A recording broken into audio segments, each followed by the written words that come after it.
Hi friends, എല്ലാവർക്കും ഷീത എക്സ്പ്ലോറിൻ്റെ മറ്റൊരു എപ്പിസോഡിലേക്ക് സ്വാഗതം.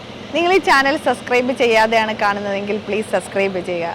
വീഡിയോ കണ്ടതിന് ശേഷം നിങ്ങൾക്ക് ഇഷ്ടപ്പെട്ടാൽ ലൈക്ക് ചെയ്യുക, ഷെയർ ചെയ്യുക, കമൻറ്റ് ചെയ്യുക. കഴിഞ്ഞ എപ്പിസോഡ് ഒരു ദുബായ് ഇലക്ഷൻ വീഡിയോ ആയിട്ട് ഞാൻ അപ്ലോഡ് ചെയ്തിട്ടുണ്ടായിരുന്നു. അതിനെപ്പറ്റി ഒരുപാട് കമൻസൊക്കെ വന്നു. അതിൽ പറഞ്ഞ എടുത്തു പറയേണ്ട ഒരു കാര്യം, കുറേ ആൾക്കാർ വന്നിട്ട് കമൻറ്റിലൂടെ പറഞ്ഞു പ്രവാസികൾക്ക് രാഷ്ട്രീയ ബോധമില്ല, പ്രവാസികൾ ഇവിടുന്ന് എന്തൊക്കെയോ വിളിച്ചു പറയുന്നുള്ളത്. അങ്ങനെയൊന്നും അല്ല. പ്രവാസികളാണ് ശരിക്കും രാഷ്ട്രീയത്തെ നന്നായി നിരീക്ഷിക്കുന്നത്. ഇവിടെ എത്രയോ റേഡിയോ ചാനലുകളുണ്ട്, അതിലൊക്കെ രാഷ്ട്രീയ ചർച്ചകൾ, നല്ല ഹെൽത്തി ആയിട്ടുള്ള ചർച്ചകളൊക്കെ നടക്കാറുണ്ട്. അവർ പരസ്പരം ഓരോ കാര്യങ്ങളെ പറ്റിയിട്ടും ചർച്ച ചെയ്യാറുണ്ട്. അപ്പോൾ എന്തായാലും നമ്മളിപ്പോൾ ഷാർജയിലാണ് നിൽക്കുന്നത്. ഞാൻ ഇവിടുത്തെ ഉള്ളവരുടെ കൂടെ ഇപ്പോഴത്തെ ഈ രാഷ്ട്രീയ ഇലക്ഷനെ പറ്റിയിട്ട് അവരുടെയും കൂടെ കാഴ്ചപ്പാട് ഒന്ന് നോക്കാമെന്ന് വിചാരിച്ചു. അപ്പോൾ എന്തായാലും ഇന്നത്തെ ഈ വീഡിയോയിലോട്ട് നമുക്ക് കടക്കാം.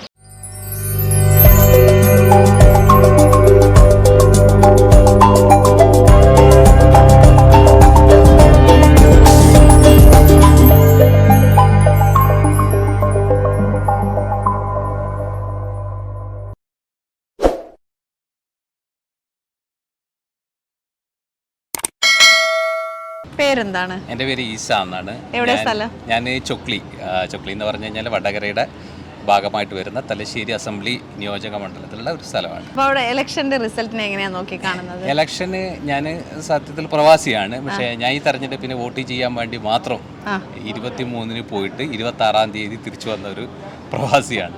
അപ്പോൾ ഞാൻ അവിടെ പോയി വോട്ട് ചെയ്തു. വോട്ടിൻ്റെ തലേ ദിവസവും വോട്ടിൻ്റെ പ്രചരണത്തിൻ്റെ തീരുന്ന ദിവസവും ഞാൻ നാട്ടിലുണ്ടായിരുന്നു. അപ്പോൾ എനിക്ക് മൊത്തത്തിൽ എൻ്റെ നിയോജക മണ്ഡലത്തെക്കുറിച്ചുള്ള വ്യക്തമായിട്ട് കാരണം ഞങ്ങൾക്ക് അടുത്ത ആത്മബന്ധങ്ങളും മറ്റും വെച്ച് നോക്കുമ്പോൾ എൻ്റെ ഒരു നിഗമനത്തിൽ വളരെ വലിയ പ്രചരണങ്ങൾ രണ്ട് ഭാഗത്തും ഉണ്ടായിട്ടുണ്ടെങ്കിൽ പോലും കെ ശൈലജ എന്നുള്ള ആ കേരള രാഷ്ട്രീയത്തിലെ ആ അധികായ എൻ്റെ ഒരു നിഗമനത്തിലൊരു 50,000 വോട്ടിന് മിനിമമെങ്കിലും വടകരയിൽ നിന്ന് ജയിച്ച് കയറും എന്നുള്ള ഒരു ആത്മവിശ്വാസമാണ് എനിക്കുള്ളത്. ഇപ്പോൾ 20 മണ്ഡലങ്ങൾ എടുത്തു കഴിഞ്ഞാൽ ഓരോ മുന്നണിക്ക് എത്ര സീറ്റ് വരുമെന്നൊന്ന് പ്രെഡിക്റ്റ് ചെയ്യാൻ പറ്റുമോ?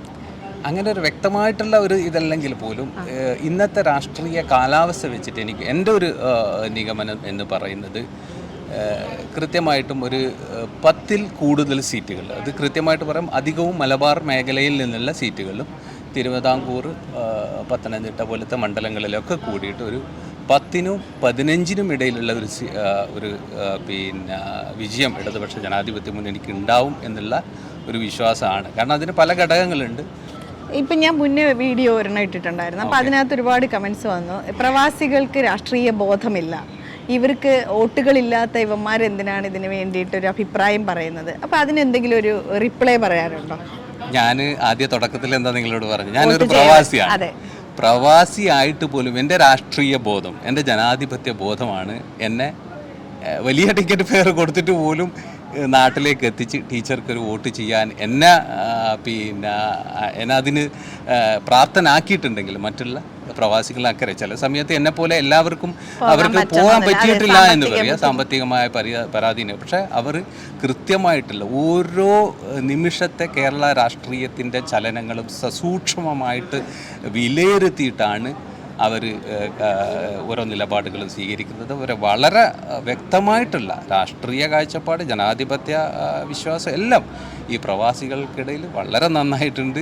ഇവിടെ അതിന് ഏറ്റവും ഉദാഹരണമാണ് ഇവിടെ നടക്കുന്ന പല കമ്മ്യൂണിറ്റി വെൽഫെയർ അസോസിയേഷൻ. ഇവിടെ തന്നെ നമ്മൾ ഈ പ്രളയത്തിലും മറ്റും ഒക്കെ നമ്മൾ കണ്ടത്, ഇവിടെ നിന്ന് ഏറ്റവും കൂടുതൽ സഹായങ്ങളും സഹകരണങ്ങളും ഒക്കെ ഉണ്ടായത് പ്രവാസികൾ. രാഷ്ട്രീയത്തിന് അതീതമാണത്. പക്ഷേ എന്നാൽ പോലും അവരുടെ ആ ഒരു ബോധമുണ്ടല്ലോ, ആ സ്നേഹം, ആ നാടിനോടുള്ള ആ ഒരു ഐക്യദാർഢ്യം, അത് വളരെ വലുതാണ്.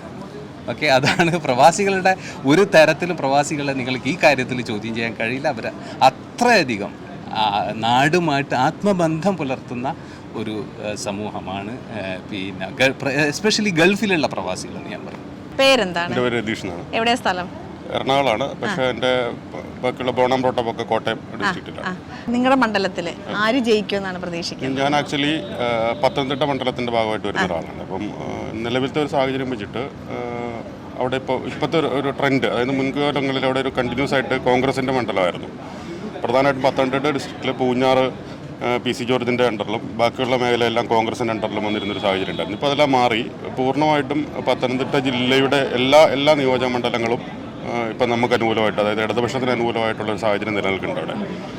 ഇപ്പം എന്തായാലും വലിയ ഭൂരിപക്ഷത്തിലേക്കൊന്നും നമ്മൾ പോകുന്നില്ല. ഒരു 25 to 35 ഭൂരിപക്ഷത്തിന് അവിടെ തോമസ് ഐസക്ക് ജയിക്കാനുള്ള ഒരു നിലവിലത്തെ സാഹചര്യമാണ് ഇപ്പോൾ പത്തനംതിട്ട മണ്ഡലത്തിന് നിലവിലത്തെ സാധ്യതയുള്ളത്. പിന്നെ ഇപ്പം മുൻകാലങ്ങളിലെ പോലെ അവിടെയുള്ള മറ്റ് വലതുപക്ഷ രാഷ്ട്രീയ പാർട്ടികൾ, BJP പോലുള്ള രാഷ്ട്രീയ പാർട്ടികൾ മാറി കോൺഗ്രസിന് തന്നെ ചെയ്താൽ, കാരണം അവർക്ക് ചെയ്യുന്നതുകൊണ്ട് മറ്റവർക്ക് അനുകൂലമായിട്ട് മാറുന്നൊരു സാഹചര്യം നിലവിലുണ്ട്. അപ്പോൾ അതുകൊണ്ടൊക്കെ ചില അടിവലികളൊക്കെ അവിടെ നടന്നിട്ടുണ്ട്. അപ്പോൾ എന്നിരുന്നാലും തോമസ് ഐസക്ക് ജയിക്കുമെന്ന് തന്നെ ഒരു വിശ്വാസത്തിലാണ് അവിടുത്തെ ഇടതുപക്ഷ പ്രവർത്തകർ മൊത്തം ഉള്ളത്. പ്രവാസികൾ ചെയ്യുന്ന പോലെ ഒരു കോൺട്രിബ്യൂഷൻ എനിക്ക് തോന്നുന്നു വേറെ ആരില്ല, പ്രത്യേകിച്ചും ഈ ഗൾഫ് പ്രവാസികൾ. നമ്മൾക്കൊക്കെ നിരന്തരം മെസ്സേജ് വരുന്നു, ഇന്ന ആൾക്ക് ചികിത്സയ്ക്ക് പണം വേണം. അപ്പം ഞങ്ങൾ ഇവിടെ സമ്പന്നരൊന്നും അല്ല. ഞാനൊന്നും ചെയ്യുന്ന ഒരു, നമുക്കിപ്പോൾ ഒരാൾക്ക് തരുവാണെങ്കിൽ അവൻ്റെ അക്കൗണ്ട് നമ്പർ തരും, ഗൂഗിൾ പേ തരും. ഗൂഗിൾ പേ നമുക്ക് അലോഡ് അല്ല, എന്നിട്ടും നമ്മൾ അക്കൗണ്ടിൽ നിന്ന് ട്രാൻസ്ഫർ ചെയ്ത് കൊടുക്കാറുണ്ട്. പക്ഷെ നമ്മളത് പറഞ്ഞിട്ടോ അതൊന്നും ഒരു കച്ചവടത്തരൊക്കെ ആക്കി മാറ്റുക, ഒരു മനുഷ്യനെ വിറ്റ് തിന്നുക എന്നാണ് അതിൽ അത്രേ ഉള്ളൂ. അത് ചെയ്യാണ്ടിരിക്കുക. അപ്പോൾ സഹായിക്കുന്നവർ സഹായിക്കട്ടെ, അതങ്ങനെ അങ്ങ് പോട്ടെ. കാരണം സാമാന്യ മനുഷ്യനെ ചിന്തിക്കാൻ, അവൻ ഉടുത്തേക്കുന്ന അടിവസ്ത്രം മുതൽ അവൻ കഴിക്കുന്ന ഓരോ തരിമണി വരെ അന്യമതസ്ഥൻ്റെ വേർപാടുണ്ടെന്നുള്ള ഒരു സാങ്കേതികത മനസ്സിലാക്കാനുള്ള ലോജിക്ക് അവൻ്റെ ബുദ്ധിയിലുണ്ടെങ്കിൽ അവൻ അവിടെ കൊണ്ട് ജീവിതം മുന്നോട്ട് കൊണ്ടുപോകും. അതാണ് എനിക്ക് ഇത്രേ പറയാനുള്ളൂ. പോകണ്ട, അതാണ് അവനവൻ ചിന്തിച്ചാൽ മതി. അവനവൻ ഇടുന്ന അടിവസ്ത്രം മുതൽ അവനവൻ കഴിക്കുന്ന ഓരോ അരിമണിയിലും അന്യന്റെ വേർപ്പിന്റെ വിലയുണ്ടെന്ന് മനസ്സിലാക്കാൻ കഴിയുന്ന കാലഘട്ടം ഇന്ത്യയിൽ വരുവാണെങ്കിൽ ഏറ്റവും സമ്പന്നമായ ഒരു രാജ്യമായിരിക്കും. പേരെന്താണ്? പേര് സാദിഖ് എന്നാണ്. എവിടെ സ്ഥലം? കണ്ണൂർ ജില്ലയിലെ പാനൂർ. നിങ്ങളുടെ മണ്ഡലത്തിൽ ആര് വരുമെന്ന പ്രതീക്ഷ? നമ്മുടെ മണ്ഡലം വടകര മണ്ഡലമാണ്. അവിടെ ശൈല ടീച്ചർ തന്നെ വിജയിച്ചു വരുമെന്നാണ് പ്രതീക്ഷിക്കുന്നത്. നല്ല ഭൂരിപക്ഷം ഉണ്ടാവുമോ? ഭൂരിപക്ഷം സാമാന്യം മോശമില്ലാത്ത ഭൂരിപക്ഷം ഉണ്ടാവും. എല്ലാവരും ഉറ്റുനോക്കുന്ന മണ്ഡലമാണ്. അതെ അതെ. ഇപ്പം പുറമെ പല കാര്യങ്ങളും പലയാളും പറയുന്നുണ്ടെങ്കിലും ശൈല ടീച്ചറിൻ്റെ ഒരു വ്യക്തിപ്രഭാവവും പിന്നെ അവിടെയുള്ള ഇടതുപക്ഷ മനസ്സുകളും ശൈല ടീച്ചർ നല്ല ഭൂരിപക്ഷത്തോടെ സാമാന്യം മോശമില്ലാത്ത ഭൂരിപക്ഷം വിജയിപ്പിക്കുന്നതാണ് നമ്മൾ പ്രതീക്ഷിക്കുന്നത്. ഇപ്പോൾ നമ്മൾ കേരളത്തിലെ 20 മണ്ഡലങ്ങൾ എടുത്തു കഴിഞ്ഞാൽ ഓരോ മുന്നണിക്ക് എത്ര സീറ്റ് കിട്ടുമെന്ന് ഇടതുപക്ഷത്തിന് ഒരു 14 മുതൽ 16 വരെ സീറ്റ് കിട്ടുമെന്നാണ് എൻ്റെ പ്രതീക്ഷ. പേരെന്താണ്? അനീഷ്. എവിടെ സ്ഥലം? ഞാൻ പാലക്കാട് ജില്ല. നിങ്ങളുടെ മണ്ഡലത്തിൽ ആര് വരുമെന്ന് പ്രതീക്ഷിക്കുന്നു? ഞങ്ങളുടെ മണ്ഡലത്തിൽ മത്സരിക്കുന്നത് എ വിജയരാഘവനും, പ്രധാനമായിട്ടും മത്സരിക്കുന്നത് എ വിജയരാഘവനും അതുപോലെ ശ്രീകണ്ഠനും തമ്മിലാണ് മത്സരം. എ വിജയരാഘവൻ ജയിക്കുന്നതാണ് അഭിപ്രായം. ഒരു 50,000 കൂടുതൽ വോട്ടിന് വിജയിക്കുന്നതാണ് അഭിപ്രായം. ഇപ്പോൾ 20 മണ്ഡലങ്ങൾ എടുത്തു കഴിഞ്ഞാൽ ഓരോ മുന്നണിക്ക് എത്ര സീറ്റ് കിട്ടുമെന്നൊന്ന് പ്രെഡിക്റ്റ് ചെയ്യാൻ പറ്റുമോ? എൻ്റെ അഭിപ്രായം 14 മാറാണ്. 14 LDF-ഉം 6 UDF. BJPക്ക് ഇത്തവണ സീറ്റ് കിട്ടില്ല തന്നെ. ആണ്. അപ്പോൾ എന്തായാലും പ്രഡിക്ഷൻ കറക്റ്റ് ആവുകയാണെന്നുണ്ടെങ്കിൽ നമ്മൾ 4-ാം തീയതി വീണ്ടും കാണും. പേരെന്താണ്? ഫാസിൽ. എവിടെ സ്ഥലം? ഞാൻ പൊന്നാനി മണ്ഡലം. ആര് വരുമെന്നാണ് പ്രതീക്ഷിക്കുന്നത്? അവിടെ കാലങ്ങളായിട്ട് മുസ്ലിം ലീഗിൻ്റെ വലിയ ഭൂരിപക്ഷം ജയിക്കും. എന്നാലും ഇപ്രാവശ്യം നമ്മൾ മാക്സിമം പ്രവർത്തിച്ചിട്ടുണ്ട്. ഇപ്രാവശ്യം നമ്മൾ ഹംസ LDF സ്ഥാനാർത്ഥി ഹംസ വിജയിക്കുന്നതാണ് ശുഭപ്രതീക്ഷ. ഇപ്പോൾ കേരളത്തിൽ 20 മണ്ഡലങ്ങൾ എടുത്തു കഴിഞ്ഞാൽ ഓരോ മുന്നണിക്ക് എത്ര സീറ്റ് കിട്ടുമെന്ന് പ്രഡിക്റ്റ് ചെയ്യാമോ? നമുക്ക് 20 സീറ്റ് കിട്ടുമെന്നാണ് നമ്മൾ ആഗ്രഹം. എന്നാലും നമ്മളൊരു 12-13 സീറ്റിൽ LDF വരും, ഉറപ്പാണ്. അപ്പോൾ എന്തായാലും നമുക്ക് 4-ാം തീയതി കാണാം. പേരെന്താണ്? രാജശ്രീ. എവിടെയാ സ്ഥലം? നാട്ടിലാണോ? ട്രിവാൻഡ്രം. ഇപ്പൊ ഇലക്ഷൻ കഴിഞ്ഞല്ലോ. അതെ. ഏത് മണ്ഡലമായിരുന്നു? തിരുവനന്തപുരം ആറ്റിങ്ങൽ മണ്ഡലം. അപ്പൊ നിങ്ങളുടെ അവിടെ ആര് വരുമെന്ന പ്രതീക്ഷിക്കുന്നത്? ജോയി വരുമെന്നാണ് പ്രതീക്ഷിക്കുന്നത്. ഇപ്പൊ 20 മണ്ഡലങ്ങൾ എടുത്തു കഴിഞ്ഞാൽ കേരളത്തില് അതിനകത്ത് ഓരോ മുന്നണിക്ക് എത്ര സീറ്റ് കിട്ടുമെന്നും ഓരോ മുന്നണിയുടെയും പറയാനൊന്നും എനിക്ക് പറ്റത്തില്ല. ഞാൻ വിചാരിക്കുന്ന ഒരു 8-9 LDF-ന് കിട്ടാൻ സാധ്യതയുണ്ടെന്ന്. ഞാൻ LDF-ന്റെ കാര്യം മാത്രമേ കൂടുതൽ ശ്രദ്ധിക്കാറുള്ളൂ. അതുകൊണ്ട് ഞാൻ കരുതുന്നത് ഒരു 8 ഒക്കെ കിട്ടുമെന്നാണ് എൻ്റെ ഒരു പ്രതീക്ഷ. അല്ല, ഇപ്പോൾ പറഞ്ഞല്ലേ LDF-ന്റെ കാര്യം മാത്രമേ ശ്രദ്ധിക്കൂ എന്നുള്ളത്. നമ്മളൊരു ജനാധിപത്യ രാജ്യമാകുമ്പോഴത്തേക്ക് ഓരോ പാർട്ടികളും എങ്ങനെയാണെന്നുള്ളതിനെ വിലയിരുത്തി മാത്രമേ നമുക്ക് ആര് നന്നായിട്ടൊരു ഭരണം കാഴ്ചവെക്കുമെന്ന് പറയാൻ പറ്റൂ. അങ്ങനെ വിലയിരുത്തിയതിന്റെ അടിസ്ഥാനത്തിലാണ് LDF-നെ മാത്രം ഞാൻ ഫോക്കസ് ചെയ്ത് ചിന്തിക്കുന്നതെന്ന് ഞാൻ പറഞ്ഞത്. കാരണം മറ്റുള്ളവരുടെ കാര്യങ്ങൾ എനിക്കറിയാം. ഈവൻ BJP ആയിരുന്നാലും ഒരിക്കലും നമുക്ക് അംഗീകരിക്കാൻ പറ്റാത്ത, ഒരിക്കലും ഒരു BJP ഒരു സീറ്റെങ്കിലും എടുക്കണമെന്ന് ആഗ്രഹിക്കാത്ത, ഒരിക്കലും അങ്ങനെ ഒരു BJP എന്നൊരു ഒരു പാർട്ടി ഒരു സീറ്റ് പോലും വരരുതെന്ന് ആഗ്രഹിക്കുന്ന ഒരു വ്യക്തിയാണ് ഞാൻ. അതുകൊണ്ട് ഞാൻ തീർച്ചയായിട്ടും ഈ മെയിനായിട്ട് 3 പാർട്ടികളാണല്ലോ ഉള്ളത്. പിന്നെ കോൺഗ്രസിന്റെ കാര്യം എന്ന് വെച്ചാൽ ഇപ്പം പറയാതിരിക്കുന്നതാണ് ഭേദം. അതുകൊണ്ട് അത് പറയുന്നില്ല. അപ്പം ഉള്ളതിൽ ഭേദമെന്ന് വെച്ച് നമ്മൾ ചിന്തിക്കുമ്പോഴത്തേക്കും ഒരു LDF-ന് ഇത്ര സ്ഥാനം ഉണ്ടാവണം, മൊത്ത സ്ഥാനം കിട്ടണമെന്നാണ് നമ്മുടെ ആഗ്രഹം. തീർച്ചയായിട്ടും അങ്ങനെ സംഭവിക്കാത്തത് കൊണ്ട് എൻ്റെ ഒരു കാൽക്കുലേഷനിൽ അത്രയാണ് ഞാൻ പ്രതീക്ഷിക്കുന്നത്. പിന്നെ ഒരു ക്വസ്റ്റ്യനും കൂടെ. ഇപ്പം ഞാൻ ഇതിന് മുന്നേ ഒരു എപ്പിസോഡ് ചെയ്തിട്ടുണ്ടായിരുന്നു നമ്മുടെ ദുബായ് പ്രവാസി മലയാളികളെ വെച്ചിട്ട്. അപ്പോൾ അതിനകത്ത് പലരും പറഞ്ഞു പ്രവാസികൾക്ക് രാഷ്ട്രീയം അറിയില്ല, അവർ വിദേശത്തിരുന്നിട്ട് എന്തൊക്കെയോ പറയാണ്, നമ്മൾക്ക് വോട്ട് ചെയ്യാത്തവരാണ് ഇവരിലധികവും. നമുക്ക് അങ്ങനെയുള്ള ഒരു അവകാശമില്ലേ? വോട്ട് അതോ രാഷ്ട്രീയം നമ്മളാരും നിരീക്ഷിക്കാറില്ലേ? ആണുങ്ങൾ ഇതിന് മറുപടി പറഞ്ഞിട്ടുണ്ട്, പക്ഷെ ഒരു സ്ത്രീകളെ പ്രതിനിധീകരിച്ചിട്ട് അതിനുള്ളൊരു വ്യക്തമായിട്ടൊരു മറുപടി ഒന്ന് പറയാമോ? തീർച്ചയായിട്ടും നിരീക്ഷിക്കുന്നുണ്ടെന്നാണ് എൻ്റെ ഒരു പക്ഷം. പക്ഷേ സ്ത്രീകൾ കൂടുതലും രാഷ്ട്രീയം നോക്കാത്തതെന്ന് വെച്ച് കഴിഞ്ഞാൽ അവർ മറ്റ് പല ഇപ്പോൾ TV ഷോകളായിരുന്നാലും മറ്റ് പല ഷോകൾക്കും കൂടുതൽ ഇമ്പോർട്ടൻസ് കൊടുക്കുന്നതുകൊണ്ടും അവർക്കൊരു എൻ്റർടൈൻമെൻറ്റ് ഫാക്ടറാണ് അവർ കൂടുതലും ചിന്തിക്കുന്നത്. അതുകൊണ്ടാണ് അവർ രാഷ്ട്രീയം നോക്കാത്തത്. എന്നാൽ ഉള്ളിൽ ചെറിയ രാഷ്ട്രീയമൊക്കെ ഉണ്ടായിരിക്കും. അങ്ങനെ തീരെ രാഷ്ട്രീയം ഇല്ലാത്തവരാണെന്ന് ഞാൻ വിചാരിക്കുന്നില്ല. പിന്നെ ഈ വോട്ടിടാൻ പറ്റാത്തത് കൊണ്ടും ചില പ്രവാസികളുടെ കാര്യങ്ങൾ നടക്കുന്നില്ല എന്നുള്ളതൊക്കെ ബുദ്ധിമുട്ടുകൾ ഉള്ളതുകൊണ്ട് ഒരു പക്ഷേ ചിലപ്പം രാഷ്ട്രീയത്തിന് അത്ര ആര് വന്നാൽ എന്ത് എന്നുള്ള ഒരു മാനദണ്ഡം മിക്കവർക്കും ഉണ്ട് എന്നാണ് ഞാൻ കരുതുന്നത്. Thank you. പേരെന്താണ്? എൻ്റെ പേര് റോയി എന്നാണ്. എൻ്റെ സ്ഥലം എറണാകുളമാണ്. മണ്ഡലത്തിൽ ആര് വരുമെന്നാണ് പ്രതീക്ഷിക്കുന്നത്? ഞങ്ങളുടെ എറണാകുളം മണ്ഡലം തന്നെയാണ്. ഹൈബീഡനും ടീച്ചറുമാണ് അവിടെ നിൽക്കുന്നത്. എൻ്റെ ഒരു അഭിപ്രായത്തിനകത്ത് ഒരു 16 സീറ്റ് UDF, 4 സീറ്റ് LDF-നും. NDAക്ക് നിലവിലത്തെ കണ്ടീഷനകത്ത് സാഹചര്യങ്ങൾ വളരെ ഇതാണ് എങ്കിൽ തന്നെയും 2 സീറ്റ് എക്സ്പെക്ട് ചെയ്യുന്നുണ്ട്, പൊതുജനങ്ങളും എക്സ്പെക്ട് ചെയ്യുന്നുണ്ട്. തൃശ്ശൂർ, ഒന്ന് ട്രിവാൻഡ്രം എന്നാണ് ശ്രദ്ധിക്കുന്നത്. പക്ഷെ തൃശ്ശൂർ ഒരു പക്ഷേങ്കിലും സുരേഷ് ഗോപി ജയിച്ചേക്കാം. പക്ഷേ അത് എന്തായാലും അവിടെ UDF 3-ാം സ്ഥാനത്ത് പോകാനാണ് സാധ്യത. ഈ ഒരു കാൽക്കുലേഷനാണ് ഞാൻ കാൽക്കുലേറ്റ് ചെയ്യുന്നത്. എൻ്റെ ഒരു കാൽക്കുലേഷനും അത് തന്നെയാണ്. പേരെന്താണ്? ജോയി മാത്യു. എവിടെ സ്ഥലം? പത്തനംതിട്ട ജില്ലയിലെ റാന്നി. സാറിന്റെ മണ്ഡലത്തിൽ ആര് ജയിക്കുമെന്നാണ് പ്രതീക്ഷിക്കുന്നത്? UDF-ന്റെ ആന്റോ ആന്റണി. അപ്പോൾ നമ്മൾ കേരളത്തിലെ 20 മണ്ഡലങ്ങൾ എടുത്തു കഴിഞ്ഞാൽ ഓരോ മുന്നണിക്ക് എത്ര സീറ്റ് കിട്ടുമെന്നൊന്ന് പ്രെഡിക്റ്റ് ചെയ്യാൻ പറ്റുമോ? UDF-ന് ഒരു 16 സീറ്റ് ഉറപ്പാണ്. പിന്നെ ബാക്കിയുള്ള 4 സീറ്റ് അങ്ങോട്ടും ഇങ്ങോട്ടും തിരിയാൻ. NDAക്ക് സീറ്റ് കിട്ടാൻ സാധ്യത കുറവാണ്. ഒരു 80% കുറവാണ്. ശരി, താങ്ക് യു സാർ. പേരെന്താണ്? എൻ്റെ പേര് മുരളീകൃഷ്ണൻ. എവിടെ സ്ഥലം? സ്ഥലം മലപ്പുറം ജില്ലയിൽ വളാഞ്ചേരി. നിങ്ങളുടെ മണ്ഡലത്തിൽ ആര് ജയിക്കുമെന്നാണ് പ്രതീക്ഷിക്കുന്നത്? ഞങ്ങളുടെ മണ്ഡലത്തിൽ ഈ പ്രാവശ്യം LDF-ന്റെ KS ഹംസ ജയിക്കുന്നതാണ്. കേരളത്തിലെ 20 മണ്ഡലങ്ങൾ എടുത്തു കഴിഞ്ഞാൽ ഓരോ മുന്നണിക്ക് എത്ര സീറ്റ് കിട്ടുമെന്നൊന്ന് പ്രെഡിക്റ്റ് ചെയ്യാൻ പറ്റും? ഒരു 12ഓളം സീറ്റ് കിട്ടുന്നതാണ് എൻ്റെ ഒരു അഭിപ്രായം. പേരെന്താണ്? പേര് ജോർജ്. എവിടെ സ്ഥലം? ഞാൻ മൂവാറ്റുപുഴ. നിങ്ങളുടെ മണ്ഡലത്തിൽ ആര് വരുമെന്നാണ് പ്രതീക്ഷിക്കുന്നത്? UDF ആണ് സാധ്യത. UDF ജയിക്കുമെന്നാണ് പ്രതീക്ഷിക്കുന്നത്. ഇപ്പോൾ 20 മണ്ഡലങ്ങൾ ഇപ്പോൾ കേരളത്തിൽ എടുത്തു കഴിഞ്ഞാൽ ഓരോ മുന്നണിക്ക് എത്ര സീറ്റ് കിട്ടുമെന്നൊന്ന് പ്രെഡിക്റ്റ് ചെയ്യാൻ പറ്റുമോ? 16+4 അങ്ങനെ കിട്ടാനാണ് സാധ്യത. അല്ലെങ്കിൽ ഒരു സീറ്റ് BJP കിട്ടിയാലും 16-3-1 അങ്ങനെ ഓക്കെ, ചിന്തിക്കുന്നു. Thank you. അപ്പോൾ 4-ാം തീയതി നമുക്ക് കാണാം. Okay, thank U. ഇപ്പോൾ ഒരു സീറ്റ് BJP അത് എവിടെ കിട്ടുമെന്നാണ് പ്രതീക്ഷിക്കുന്നത്? കൂടുതൽ സാധ്യത തിരുവനന്തപുരത്തേക്കാളും തൃശ്ശൂരാണ് കൂടുതൽ സാധ്യത. പേരെന്താണ്? പേര് പ്രസാദ്. എവിടെ സ്ഥലം? പിന്നെ പൊന്നാനി ലോക്സഭാ മണ്ഡലം വളാഞ്ചേരി. അവിടെ നിങ്ങളുടെ മണ്ഡലത്തിൽ ആര് ജയിക്കുമെന്നാണ് പ്രതീക്ഷിക്കുന്നത്? ഞങ്ങളുടെ മണ്ഡലത്തിൽ ടൈറ്റ് മത്സരം നടന്നുകൊണ്ടിരിക്കുന്നത്. നമ്മൾ പ്രതീക്ഷിക്കുന്നത് ഒരു 75-25 ഒരു 75% KS ഹംസ വിജയിക്കാനാണ് അവിടെ സാധ്യത കാണുന്നത്. അപ്പോൾ ഈ കേരളത്തിലെ 20 മണ്ഡലങ്ങൾ എടുത്താൽ ഓരോ മുന്നണിക്ക് എത്ര സീറ്റ് കിട്ടുമെന്നൊന്ന് പ്രെഡിക്റ്റ് ചെയ്യാൻ പറ്റുമോ? ഇതിൽ ഞാൻ എൻ്റെ ഒരു പേഴ്സണലായിട്ട് ഞാൻ പറയുകയാണെന്നുണ്ടെങ്കിൽ ഒരു 12-8 ഒരു LDF ഒരു 12 സീറ്റ് മാക്സിമം പിടിക്കുന്നുള്ളതാണ്.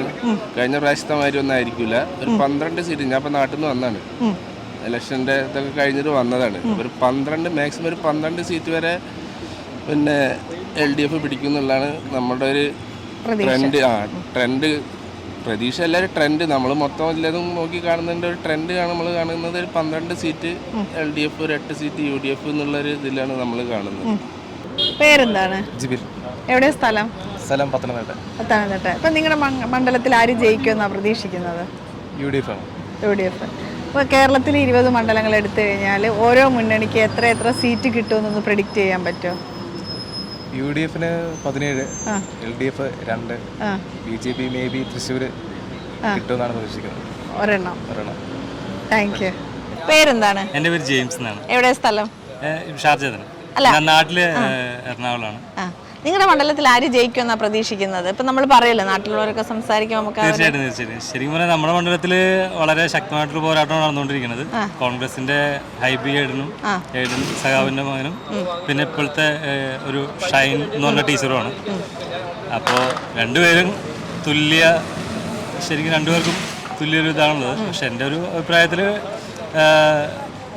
ഷൈൻ ജയിക്കും എന്നുള്ളതാണ്. ടീച്ചർ ഇപ്പൊ ഈ 20 മണ്ഡലങ്ങൾ കേരളത്തിൽ മൊത്തം 20 മണ്ഡലങ്ങളാണല്ലോ ഉള്ളത്. അതിനകത്ത് എടുത്തു കഴിഞ്ഞാൽ ഓരോ ഇപ്പൊ നമ്മൾ ഈ മൊത്തം മണ്ഡലത്തിനകത്ത് ഓരോ മുന്നണിക്കും എത്ര സീറ്റ് കിട്ടുമെന്നൊന്ന് പ്രെഡിക്റ്റ് ചെയ്യാൻ പറ്റുമോ? ഞാൻ സത്യം പറഞ്ഞാൽ എൻ്റെ ഒരു പ്രഡിക്ഷൻ ആണെങ്കിൽ ഒരു 18 സീറ്റ് LDF-നും ബാക്കി 2 സീറ്റുമാണ് എൻ്റെ ഒരു പ്രഡിക്ഷൻ.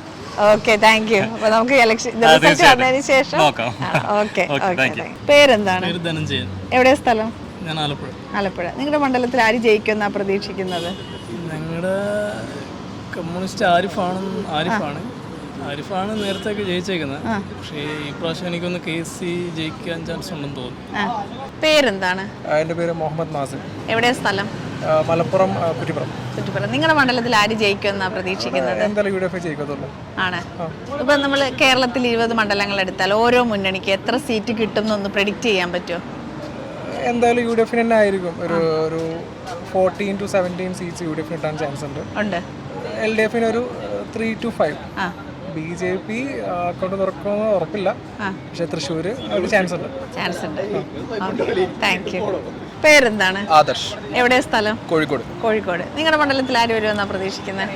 അവിടെ ഒരു ടൈറ്റ് മത്സരമാണെന്നാണ് വിചാരിക്കുന്നത്. എന്നാലും രാഘവന് കുറച്ച് ഇത് കൂടുതൽ തോന്നുന്നുണ്ട്, പോസിബിലിറ്റീസ്.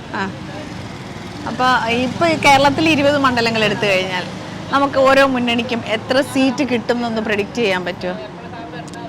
ചോദിച്ചാൽ തവണ ചാൻസ് കാണുന്ന UDF-നായിരിക്കും. ഒരു 11-12 സീറ്റ് UDF-നും ബാക്കിയുള്ളത് LDF-നായിരിക്കും. BJP-ക്ക് സീറ്റൊന്നും ഞാൻ പ്രതീക്ഷിക്കുന്നില്ല കേരളത്തിൽ കിട്ടുമെന്ന്. പേരെന്താണ്? എൻ്റെ പേര് ജിനോ. എവിടെയാ സ്ഥലം? ഞാൻ കോഴിക്കോടാണ്. കോഴിക്കോട് താമരശ്ശേരിക്കപ്പുറം. ഓ, താമരശ്ശേരി ചുരം. നിങ്ങളുടെ മണ്ഡലത്തിൽ ആര് ജയിക്കുമെന്നാ പ്രതീക്ഷിക്കുന്നത്? എൻ്റെ മണ്ഡലം വയനാട് മണ്ഡലമാണ്. ഡെഫിനറ്റ്ലി രാഹുൽ ഗാന്ധിയാണ് ജയിക്കുക. രാഹുൽ ഗാന്ധിയാണ് ഉറപ്പായിട്ടും.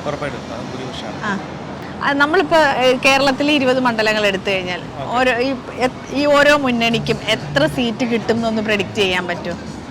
പ്രഡിക്ഷൻ പറയുകയാണെങ്കിൽ മെജോറിറ്റി കോൺഗ്രസിനാണ് കിട്ടുക. എന്തായാലും എൻ്റെ അഭിപ്രായത്തിൽ ഒരു 16 സീറ്റിൻ്റെ അടുത്ത് കോൺഗ്രസിന് കിട്ടണം.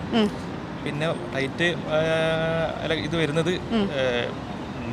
വരുന്നത് നമ്മുടെ തൃശ്ശൂരും ട്രിവാൻഡ്രമാണ്. അത് BJP-ക്ക് കിട്ടുമോ എന്ന് നമുക്ക് പറയാൻ പറ്റില്ല. 2ാം സ്ഥാനത്ത് വരാനുള്ള ചാൻസ് ഉണ്ട്. തിരുവനന്തപുരവും തൃശ്ശൂരും. പിന്നെ അവര് എന്തായാലും ഒരു ചേഞ്ച് എല്ലാവരും വരട്ടെ. നമുക്ക് ഓരോരുത്തർ വന്നു കഴിഞ്ഞാലാണ് എന്തൊക്കെയാണ് മാറ്റങ്ങൾ വരിക നമുക്ക് പറയാൻ പറ്റുള്ളൂ. നമ്മളങ്ങനെ രാഷ്ട്രീയമല്ല, ചേഞ്ചസ് വരട്ടെ, മാറ്റങ്ങൾ വരട്ടെ. ഈ കമ്മ്യൂണിസ്റ്റ് പാർട്ടിക്കും എൻ്റെ അഭിപ്രായത്തിൽ ഒരു 3 സീറ്റിനടുത്ത് അല്ലെങ്കിൽ 2 സീറ്റിനടുത്ത് കിട്ടണമെന്നാണ്. പക്ഷേ ഡെഫിനറ്റ്ലി നമുക്ക് 4-ാം തീയതി വരെ കാത്തിരിക്കേണ്ടി വരും. അതെ, 4-ാം തീയതി നമുക്ക് അറിയാൻ പറ്റും. പ്രഡിക്ഷൻ മാത്രമാണ്, എന്താ നമുക്ക് പറയാൻ പറ്റില്ല. എന്തായാലും ജയിക്കുന്ന ആൾക്കാർക്ക് എല്ലാ ആശംസകളും നേരുന്നു. എന്തായാലും എൻ്റെ മണ്ഡലം വയനാട് മണ്ഡലമാണ്. അവിടെ രാഹുൽ ഗാന്ധിക്ക് തന്നെയാണ് ചാൻസ് കൂടുതൽ. ഡെഫിനറ്റ്ലി അത് ഉറപ്പാണത്. Okay, thank you. പേരെന്താണ്? അബിൻഷാ. എവിടെയാ സ്ഥലം? തൊടുപുഴ, ഇടുക്കി. നിങ്ങളുടെ മണ്ഡലത്തിൽ ആര് ജയിക്കുമെന്നാ പ്രതീക്ഷിക്കുന്നത്? നമ്മുടെ മണ്ഡലത്തിൽ ഓഫ് കോഴ്സ് ഡി കുര്യാക്കോസിനെയാണ് ജയിക്കുന്നത്. 100%. ഉറപ്പായിട്ടും ഒരു മാറ്റമില്ല. അപ്പൊ ഇപ്പൊ കേരളത്തിൽ 20 മണ്ഡലങ്ങൾ എടുത്തു കഴിഞ്ഞാൽ ഓരോ സ്ഥലത്ത് നമുക്ക് ഓരോ മുന്നണിക്ക് എത്ര സീറ്റ് കിട്ടുമെന്നാണ് പ്രതീക്ഷിക്കുന്നത്? ഇന്നത്തെ ഒരു രാഷ്ട്രീയ സാഹചര്യം വെച്ച് നോക്കുകയാണെങ്കിൽ 20 കോൺഗ്രസിന് കിട്ടാൻ ചാൻസ്. കാരണം എല്ലാവരും മാറ്റി ചിന്തിച്ചുകൊണ്ടിരിക്കുകയാണ്. 10 വർഷം BJP കൊടുത്തിട്ട് എന്തുണ്ടായി എന്നാണ് ആൾക്കാർ ചിന്തിക്കുന്നത്. അപ്പൊ ഇനിയും കൊടുത്തിട്ട് കാര്യമില്ല. അപ്പം വികസനമാണ് ആൾക്കാർ നോക്കുന്നത്. അപ്പോൾ ഓഫ് കോഴ്സ് UDF-നായിരിക്കും ചാൻസ് കൂടുതൽ. ഞാൻ വോട്ട് ചെയ്ത ഒരാളാണ്. വോട്ട് ചെയ്തിട്ടാണ് നിങ്ങൾ വന്നത്. പ്രവാസികൾ വോട്ട് ചെയ്യുന്നില്ല എന്ന് വന്ന കമന്റ് എല്ലാവരും മിക്കവാറും പ്രവാസികൾ വോട്ട് ചെയ്തിട്ടുണ്ട്. അതെ, 2 വോട്ട് ചെയ്തതിന് പിറ്റേതാണ് വന്നത്. ടിക്കറ്റ് മാറ്റി വെച്ച് വോട്ടിന് വേണ്ടി ഞങ്ങൾ എത്തിയത്. പേരെന്താണ്? എവിടെയാ സ്ഥലം? ഇടുക്കി. നിങ്ങളുടെ മണ്ഡലത്തിൽ ആര് ജയിക്കുമെന്നാ പ്രതീക്ഷിക്കുന്നത്? അതെ, രണ്ടുപേരും. മൊത്തത്തിലിപ്പോ ആർക്ക് കിട്ടുന്നോ, ഏത് മുന്നണിയായിരിക്കും കൂടുതൽ സീറ്റ് പ്രതീക്ഷിക്കുന്നത്? ഞാൻ 2 ടിക്കറ്റ് മാറ്റി വെച്ചു. ഞങ്ങൾ 25,000 ടിക്കറ്റ് ഞങ്ങൾ 27-നാക്കി മാറ്റി. 26-ാം തീയതി വോട്ട് ചെയ്യാൻ വേണ്ടി മാത്രമേ കിട്ടും. പേരെന്താണ്? പേര് പ്രഷ്യൻ. എവിടെയാ സ്ഥലം? ഞാൻ കോഴിക്കോട്. നിങ്ങളുടെ മണ്ഡലത്തിൽ ആര് ജയിക്കുമെന്നാ പ്രതീക്ഷിക്കുന്നത്? അവിടെ LDF ജയിക്കുമെന്നാണ് എൻ്റെ പ്രതീക്ഷ. അപ്പം നമ്മൾ കേരളത്തിൽ 20 മണ്ഡലങ്ങൾ എടുത്തു കഴിഞ്ഞാൽ ഓരോ മുന്നണിക്ക് എത്ര സീറ്റ് കിട്ടും എന്നൊന്ന് പ്രെഡിക്റ്റ് ചെയ്യാൻ പറ്റുമോ? ചെയ്യാൻ പറ്റുമെന്ന് വെച്ചാൽ ഇപ്പം ഞാനൊരു കമ്മ്യൂണിസ്റ്റുകാരനാണ്. കമ്മ്യൂണിസ്റ്റ് പിന്നെയും വരണമെന്നാണ് എൻ്റെ ആഗ്രഹം. അപ്പം പിന്നെ കേരളത്തിലൊരു ഇപ്പോഴത്തെ ഒരു സാഹചര്യം വെച്ചിട്ട് 2 പ്രാവശ്യം ആയതുകൊണ്ട് 3ാമത്തെ ഒരു പ്രാവശ്യം കൊടുക്കാൻ പാടില്ല. എത്ര നന്നായിട്ട് ഭരിച്ചാലും 3ാമത്തെ ഒരു പ്രാവശ്യം കൊടുക്കാൻ പാടില്ല എന്നുള്ള ഒരു ചിന്ത ഉള്ളതുകൊണ്ട് വേറെ കോൺഗ്രസ്സുകാർക്ക് ചാൻസ് കൂടുതലുണ്ടോ എന്നുള്ളൊരു പ്രതീക്ഷ മാത്രം. അത് ഭരണത്തിൻ്റെ അതിലൊന്നും ഒരു കുഴപ്പമില്ല. 2 പ്രാവശ്യം കണ്ടിന്യൂസ് ആയല്ലോ. അപ്പോൾ പിന്നെ കേരളത്തിൻ്റെ ഒരു പൊതുവേ ഉള്ളൊരു മനോഭാവം അങ്ങനെയാണല്ലോ. 2 പ്രാവശ്യമായി, മൂന്നാമത് ഇനി അവരാവുണ്ടാവും, വേറെ ആൾ വരട്ടെ എന്ന് പറഞ്ഞാൽ കോൺഗ്രസ് മാത്രം. BJPക്ക് അവിടെ ഒരു സ്ഥാനമില്ല. അപ്പോൾ ഭരണം മികവായിരിക്കാന്ന് വെച്ചാൽ കമ്മ്യൂണിസ്റ്റ് തന്നെ. Okay, thank you. പേരെന്താണ്? എന്നോട് പേര് പളനി. എന്താ ഊര്? எனக்கு வந்து மதுரை. மதுரை. பட் கேரளா பாலிடிக்ஸில் வந்து பார்த்தோம்னா மேக்ஸிமம் வந்து என்னோட இது வந்து மீண்டும் அந்த கம்யூனிஸ்ட் தான் வரும். காங்கிரஸ்க்கு வந்து கொஞ்சம் கம்மி தான், சான்சஸ் கம்மி. Okay, thank you. പേരെന്താണ്? എൻ്റെ പേര് ഹംസ. എവിടെയാ സ്ഥലം? Kannur. Kannur. Wide range restaurant Karama. അവിടെ മണ്ഡലത്തിൽ ആര് ജയിക്കുമെന്നാ പ്രതീക്ഷിക്കുന്നത്? എൻ്റെ മണ്ഡലം കണ്ണൂരാണ്. സോറി, കണ്ണൂരാണ്, പക്ഷേ എൻ്റെ മണ്ഡലം കാസർഗോഡാണ്. എനിക്കൊന്ന് മിക്കവാറും രാജമോഹൻ ഉണ്ണിത്താൻ വരാനാണ് സാധ്യത. നമ്മൾ കേരളത്തിൽ 20 മണ്ഡലങ്ങൾ എടുത്തു കഴിഞ്ഞാൽ ഓരോ മുന്നണിക്ക് എത്ര സീറ്റ് കിട്ടുമെന്നൊന്ന് പ്രഡിക്റ്റ് ചെയ്യാൻ പറ്റുമോ? നമ്മളിപ്പോൾ UDF-ഉം LDF അല്ലേ നമ്മൾ ചിന്തിക്കുന്നുള്ളൂ അല്ലേ? BJP ഒരിക്കലും ഒരു അക്കൗണ്ട് തുറക്കുമെന്ന് പറയാൻ പറ്റൂല. അതുപോലെ തുറക്കുകയാണെങ്കിലും സുരേഷ് ഗോപി ചിലപ്പോൾ തൃശ്ശൂർ ജയിക്കാറുണ്ട്. UDF-ന് ഒരു 17 സീറ്റെങ്കിലും കേരളത്തിൽ കിട്ടും. തീർച്ചയായും. ഓക്കെ, അപ്പോൾ നമുക്ക് എന്തായാലും 4-ാം തീയതി വരെ വെയിറ്റ് ചെയ്യാം. പേരെന്താണ്? എവിടെയാ സ്ഥലം? പാലക്കാട്. നിങ്ങളുടെ മണ്ഡലത്തിൽ ആര് വരുമെന്നാണ് പ്രതീക്ഷിക്കുന്നത്? മണ്ഡലത്തിൽ ഇപ്പോഴുള്ള UDF-ന്റെ MP വരുമെന്ന് പ്രതീക്ഷിക്കണം. ഒരു ടോട്ടലായിട്ടൊരു 16-4 UDF-നാണ് മുൻഗണന കാണുന്നത്. ഒരു 4 സീറ്റ് കുറയാൻ ചാൻസ് ഉണ്ട്. അത് LDF ആണോ BJP? അങ്ങനെ നമ്മളിപ്പോ 20 മണ്ഡലങ്ങൾ എടുത്തു കഴിഞ്ഞാൽ ഇത്ര UDF, ഇത്ര LDF, BJP അങ്ങനെ പറയാൻ പറ്റും. 16 BJP ചിലപ്പോൾ അത് ഈ ന്യൂസ് ഈ TV ചാനലിലും ആൾക്കാരും തമ്മിലുള്ള അടികളല്ലെങ്കിൽ ചിലപ്പോൾ ഒരു സീറ്റ് കിട്ടാം, ചിലപ്പോൾ സീറ്റ് കിട്ടാം. BJP തൃശ്ശൂരല്ല എല്ലാവരും പറയണത്. അവിടുത്തെ എന്താ നമുക്ക് അറിയില്ല. നമ്മൾ ചോദിക്കുന്ന ആൾക്കാരൊക്കെ ഓരോ പാർട്ടിയുടെ അനുഭാവികളാണ്. അപ്പോൾ അവിടെ സുനിൽകുമാർ വരുമ്പോൾ സുരേഷ് ഗോപി താഴെ പോകുമെന്ന് പറയുന്നുണ്ട്. അങ്ങനെയാണെങ്കിൽ 4-16 LDF 4. ഓക്കെ, അപ്പോൾ ജൂൺ 4 വരെ വെയിറ്റ് ചെയ്യാം. Okay, thank U. പേര്? എൻ്റെ പേര് ഷെരീഫ്. ഞാൻ തിരുവനന്തപുരം ജില്ലയിലെ ആറ്റിങ്ങൽ എന്ന് പറയുന്ന സ്ഥലത്താണ്. അപ്പോൾ അവിടെ നിങ്ങളുടെ മണ്ഡലത്തിൽ ആര് അടൂർ പ്രകാശ് തന്നെ ആയിരിക്കും, സിറ്റിംഗ് MP തന്നെ ആയിരിക്കും. ഇപ്പൊ 20 മണ്ഡലങ്ങൾ എടുത്തു കഴിഞ്ഞാൽ ഏതൊക്കെ മുന്നണികൾക്ക് എത്ര സീറ്റ് കിട്ടുമെന്നാണ് ഒന്ന് പ്രെഡിക്റ്റ് ചെയ്യാൻ പറ്റുമോ? നമുക്കൊന്ന് ഒരു 18 സീറ്റുള്ള UDF-ന് കിട്ടും. BJPക്ക് ഇത്ര പ്രാവശ്യം സീറ്റ് ഉണ്ടാവില്ല. CPM-ന് 2 സീറ്റ് ഉണ്ടാവും. Okay, thank you. പേരെന്താണ്? എവിടെയാ സ്ഥലം? നെടുമങ്ങാട്, തിരുവനന്തപുരം. നിങ്ങളുടെ മണ്ഡലത്തിൽ ആര് ജയിക്കുമെന്നാണ് പ്രതീക്ഷിക്കുന്നത്? നല്ല ഇലക്ഷൻ മത്സരം നടന്ന ഒരു മണ്ഡലമാണ് ആറ്റിങ്ങൽ എന്ന് പറയുമ്പോൾ. അതിൽ അടൂർ പ്രകാശിനും ചാൻസ് ഉണ്ട്, ജോയിക്കും ചാൻസ് ഉണ്ട്. അതിൽ അടൂർ പ്രകാശ് ജയിക്കുമെന്നാണ് ഒരു ധാരണ. അപ്പോൾ മൊത്തത്തിൽ എടുത്തു കഴിഞ്ഞാൽ 20 മണ്ഡലങ്ങളിൽ എത്ര സീറ്റുകൾ ഓരോ മുന്നണിക്ക് കിട്ടും എന്നാണ് പ്രതീക്ഷിക്കുന്നത്? ഭൂരിപക്ഷം UDF-ന് കിട്ടുമെന്നാണ് പ്രതീക്ഷിക്കുന്നത്. അതിൽ 20 ടോട്ടൽ വരുന്നത്. 20 ഒരു ഭൂരിപക്ഷം കിട്ടും, ഒരു 15ഓളം കിട്ടുമെന്നാണ് UDF-ന് കിട്ടുമെന്നാണ് സങ്കല്പിക്കുന്നത്. LDF-ന് ബാക്കി 5. BJP കിട്ടില്ല എന്ന് വിചാരിക്കുന്നു. കിട്ടിയാലും 1-2 മാത്രം. പേരെന്താണ്? ഷിൽട്ടൺ. എവിടെയാ സ്ഥലം? തൃശ്ശൂരാണ്. തൃശ്ശൂർ. നിങ്ങളുടെ മണ്ഡലത്തിൽ ആര് വരുമെന്നാണ് പ്രതീക്ഷിക്കുന്നത്? ഇത്തവണ പോസിബിളി കോൺഗ്രസ് ആയിരിക്കും. കാരണം ഇപ്പോൾ ഒരു ഗവൺമെൻറ്റിനെതിരെ ചെറിയൊരു രീതിയിലുള്ളൊരു ഇതുണ്ടല്ലോ, നെഗറ്റീവ് കാര്യങ്ങളുണ്ട്. സോ പോസിബിളി കോൺഗ്രസ് വരാനാണ് സാധ്യത. ഈ നെഗറ്റീവ് കാര്യങ്ങളെന്ന് വെച്ചാൽ എന്താ ഉദ്ദേശിക്കുന്നത്? വിവാദങ്ങളും കാര്യങ്ങളൊക്കെ ഒരു ബസ്സിൽ യാത്ര ചെയ്തിട്ടൊക്കെ എന്തൊക്കെയോ നമ്മൾ കണ്ടിരുന്നല്ലോ. പക്ഷെ അത് ഇതിപ്പോൾ നമ്മുടെ പാർലമെന്റ് പക്ഷെ എന്നാലും ആ ഒരു നെഗറ്റീവ് കാര്യങ്ങൾ ചിലപ്പോൾ പ്രതിഫലിക്കാം, possibly. So I guess Congress വരാനാണ് നമ്മുടെ മണ്ഡലത്തിൽ സാധ്യത. ഓക്കെ, 20 മണ്ഡലങ്ങൾ എടുത്തു കഴിഞ്ഞാൽ ഓരോ മുന്നണിക്ക് എത്ര സീറ്റ് കിട്ടുമെന്നാണ് പ്രതീക്ഷിക്കുന്നത്? എനിക്ക് തോന്നുന്നു ഇത്തവണ മെജോറിറ്റി കിട്ടുക കോൺഗ്രസിനായിരിക്കാം. കാരണം ഇൻ ടോട്ടൽ കേരളത്തിലെ BJPക്ക് അധികം ഒരു ഇതില്ലാത്തതുകൊണ്ടും ഈ പറഞ്ഞ പോലെ കമ്മ്യൂണിസ്റ്റ് പാർട്ടിക്ക് ഇപ്പോൾ ആ ഒരു ഗവൺമെൻറ് 2 വർഷം ആയില്ലേ, അതിൻ്റെ ചെറിയൊരു നെഗറ്റീവ് കാര്യങ്ങളുള്ളത് കൊണ്ടും മെജോറിറ്റി പോസിബിളി കുഡ് ബി കോൺഗ്രസിനായിരിക്കാം. എന്നിരുന്നാൽ പോലും അവർ മുകളിൽ കയറില്ല, നമുക്കറിയാം. എന്നിരുന്നാൽ പോലും നമുക്ക് ആ ഒരു അതിന് എഗെയിൻസ്റ്റ് നമുക്കൊരു മതപരമായിട്ടുള്ള രീതിയിലുള്ള ഒരു എഗെയിൻസ്റ്റ് ഒരു ടോട്ടലി നമുക്ക് കേരളത്തിലുണ്ടല്ലോ.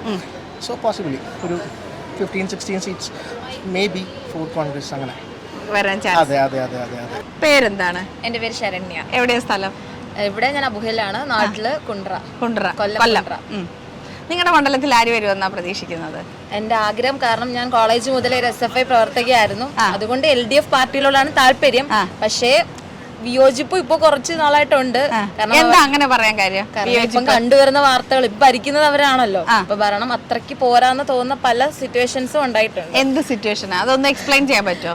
ഓരോ കാര്യങ്ങളായാലും ഇപ്പോ നമുക്ക് സ്പെസിഫൈ ചെയ്ത് നമുക്ക് സ്പെസിഫിക് ആയിട്ട് പറയുകയാണെങ്കിൽ ലിസ്റ്റ് പോലെ പറയണം. അപ്പൊ അത് ഞാൻ പറയുന്നില്ല. ആൾക്കാർ ഏറ്റുപിടിക്കേണ്ട. അല്ല, അതുകൊണ്ടല്ല. ഇപ്പൊ മനസ്സിനെ അങ്ങനെ ഇവരുടെ ഭരണം ഇത്ര മോശമാണെന്ന് തോന്നാനുള്ള ഏതെങ്കിലും ഒരു കാര്യം. ന്യൂസസ് ഒക്കെ കാണുമ്പോൾ, ഞാൻ വാർത്തയിൽ നിന്നാണ് പറഞ്ഞത്, നമ്മൾ ഇവിടെ ആയതുകൊണ്ട് നാട്ടിലെ കാര്യങ്ങൾ അധികം അറിയുന്നില്ല. വാർത്തയിലൂടെ കാണുമ്പോൾ ഒരുപാട് LDFനെ വിമർശിക്കുന്ന രീതിയിലുള്ള വാർത്തകൾ കാണാറുണ്ട്. അപ്പോൾ ഇപ്പൊ ഒരാളുടെ പ്രശ്നങ്ങളാണെങ്കിലും എല്ലാം അവർക്കെതിരെയാണ് വരുന്നത്. അപ്പൊ അതുകൊണ്ട് പണ്ട് ഞാൻ SFIയിൽ ഒരുപാട് ഇതിനുവേണ്ടി പ്രവർത്തിച്ചതാണ്. പക്ഷെ ഇപ്പൊ നമ്മൾ പാർട്ടിയും കാര്യങ്ങളൊന്നും ഇല്ല. അതുകൊണ്ട് വോട്ട് കൊടുക്കുന്നെങ്കിൽ LDFനെ കൊടുക്കും. പക്ഷെ അവരുടെ ഭരണത്തിനോട് ഇപ്പൊ ചെറിയൊരു വിയോജിപ്പുണ്ട്. പക്ഷെ വോട്ട് എന്ന് LDFന് തന്നെ. പക്ഷെ ഇപ്പൊ ഞാൻ ചോദിക്കുന്നോണ്ടൊന്നും തോന്നരുത്. ഇപ്പൊ പറഞ്ഞതിനകത്ത് ഒരു വ്യക്തതയില്ല. നമ്മൾ എവിടെയോ കണ്ടു, എന്തോ കേട്ടു, എന്തോ ആണ് പത്രത്തിലൂടെ അറിഞ്ഞു, അത് മാത്രമേ പറയുന്നുള്ളൂ. എന്താണ് നമ്മൾ എപ്പോഴും നമ്മുടെ മൗലികാവകാശം അല്ല, നമ്മളുടെ മൗലികാവകാശമാണ് നമ്മൾക്ക് നമ്മളെ ഭരണം എന്തെങ്കിലും നമുക്ക് എതിർപ്പുണ്ടെങ്കിൽ അത് രേഖപ്പെടുത്താനുള്ള ഒരു അവസരം കൂടിയാണ്. എല്ലാം നമുക്ക് 100% കൊടുക്കാൻ പറ്റില്ല. 100ല് ഞാനൊരു 80% അവരുടെ എഗ്രി ചെയ്തു. പക്ഷെ 20% ഞാൻ കുറവ് കൊടുക്കുന്നുള്ളൂ. അപ്പൊ അതിനകത്ത് എന്തെങ്കിലും മാറ്റേണ്ട ഒരു കാര്യം ഉണ്ടെങ്കിൽ കാര്യം തീർച്ചയായിട്ടും എല്ലാ പാർട്ടിക്കാർക്കും ഉണ്ട്. ഇപ്പൊ എല്ലാ ആൾക്കാരും പെർഫെക്റ്റ് അല്ലല്ലോ. അപ്പൊ അവര് തിരുത്തേണ്ട കുറെ കാര്യങ്ങളുണ്ട്. എന്റെ വോട്ട് LDFനായിരിക്കും മാത്രം ഞാൻ പറഞ്ഞു. പക്ഷെ ഇപ്പൊ 20 മണ്ഡലങ്ങൾ എടുത്തു കഴിഞ്ഞാല് ഓരോ മുന്നണിക്ക് എത്ര സീറ്റ് കിട്ടുമെന്നൊന്ന് പ്രെഡിക്റ്റ് ചെയ്യാൻ പറ്റുമോ? പ്രെഡിക്റ്റ് ആണെങ്കിൽ എന്റെ ഒരു ഇത് വെച്ചിട്ട് ഹൈപ്പ് അനുസരിച്ച് എന്നാലും എത്ര സീറ്റ് വരും 20-ല്? 20-ല് ഒരു 8ഓ 9ഓ അങ്ങനെയൊക്കെ പോവാം. അത് പറയാൻ ആണ്. 10, 12 അങ്ങനെ കറക്റ്റ് പറയാൻ പറ്റത്തില്ല. അത് ഡിപ്പെൻസ് അല്ലേ ഓരോ മണ്ഡലക്കാരുടെ ഇതാണ്. പേരെന്താണ്? ശാലിനി, തൃശ്ശൂര്. അവിടെ നിങ്ങളുടെ മണ്ഡലത്തിൽ ആര് വരുമെന്നാ പ്രതീക്ഷിക്കുന്നത്? സുരേഷ് ഗോപി ആയിരിക്കും, എനിക്കറിയില്ല. എനിക്ക് പൊളിറ്റിക്സ് ഒട്ടുമില്ല. ഞാൻ ഒട്ടും പോവാത്തൊരു ഏരിയ ആണ്. എനിക്ക് ഒട്ടും അറിയാത്തൊരു ഏരിയ ആണ്. എനിക്ക് അറിയില്ല. എൻ്റെ വീട്ടിലെല്ലാവരും മാമന്മാര് അവരെല്ലാരും BJPക്കാരാണ്. സുരേഷ് ഗോപിക്ക് ഉള്ള ആൾക്കാരാണ്. പേരെന്താണ്? റഹീം. എവിടെയാ സ്ഥലം? തൃശ്ശൂർ, കൊടുങ്ങല്ലൂർ. അപ്പൊ നിങ്ങളവിടെ ഇലക്ഷനൊക്കെ കഴിഞ്ഞല്ലോ, ആര് വരുമെന്നാണ് പ്രതീക്ഷിക്കുന്നത്? എൻ്റെ പാർലമെന്റ് മണ്ഡലത്തിലാണെങ്കിൽ അവിടെ LDFനാണ് ചാൻസ്. അപ്പൊ 20 മണ്ഡലങ്ങളിലെടുത്താൽ ഓരോ മുന്നണിക്ക് എത്ര സീറ്റ് കിട്ടുമെന്നൊന്ന് പ്രെഡിക്റ്റ് ചെയ്യാൻ പറ്റുമോ?